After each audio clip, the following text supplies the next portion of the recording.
Corona virus নিয়ে পুরো পৃথিবী এখন হতবিহ্বল। কি থেকে কি হলো আর কি হবে ভেবে কুলকিনারা মিলছে না কিছুতেই।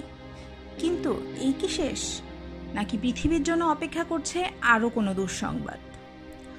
উন্নত জীবনের তাগিদে মানুষ প্রতিনিয়ত ক্ষতবিক্ষত করেছে এই ধরিত্রীর বুক।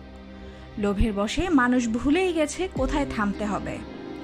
এই তো কিছুদিন আগেও মানুষের হাতে পড়েছে পৃথিবীর ফুসফুস অ্যামাজন, আর এখন সেই মানুষই পালিয়ে বেড়াচ্ছে করোনা ভাইরাস থেকে, যা কিনা ফুসফুসের সংক্রামক ব্যাধি। একদিকে নির্বিচারে গাছপালা কাটার কারণে বেড়েছে বৈশ্বিক উষ্ণতা, গলতে শুরু করেছে মেরু অঞ্চল সহ উত্তর গোলার্ধের তুন্দ্রা, সাইবেরিয়া ও আলাস্কা অঞ্চলের বরফ। লক্ষ লক্ষ বছর ধরে জমাট বাঁধা এই বরফের স্তরে স্তরে সংরক্ষিত হয়ে আছে পৃথিবীর ইতিহাস।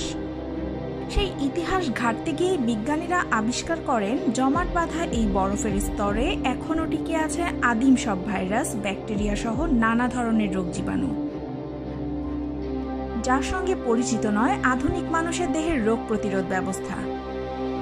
2016 সালে রাশিয়ায় ছড়িয়ে পড়া অ্যানথ্রাক্সের কারণ খুঁজতে গিয়ে বিজ্ঞানীরা আবিষ্কার করেন 75 বছর আগে মারা যাওয়া একটি বল্গা হরিণের মৃতদেহ থেকে ছড়িয়েছে এই রোগ। বৈশ্বিক উষ্ণতার কারণে বরফ গলে ছড়িয়ে পড়ে অ্যানথ্রাক্স।